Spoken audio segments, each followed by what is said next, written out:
315 батыров, 4 площадки и толпы болельщиков. Азимжан Кетбетдинов уже на ковре приехал из Казани защищать честь 10-й гимназии. На таких соревнованиях не впервые. Азимжан – кандидат в мастера спорта, чемпион России и Татарстана. И здесь хочет стать первым. Стать чемпионом этих соревнований, занять первое место. А что сложнее, стать чемпионом России или Татарстана? Чемпионом Татарстана, наверное, стать. Потому что в Татарстане самые сильные борцы. Так получается, что сегодня в Тюличах собрались сильнейшие спортсмены страны. Они борются за главный приз соревнований Кубок Салавата Фатхетдинова, но на татами не только титулованные борцы, за него борются еще и начинающие.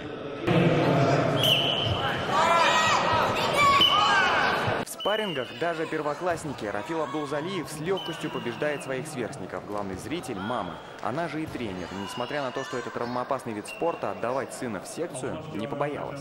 Мне не страшно. Он сам хочет, старается.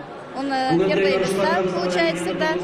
Очень много медалей у нас. В дальнейшем будет очень много победителем. Сегодня какие планы у вас? Получить первое место. В любом случае, а ты как думаешь, получишь первое место? Да.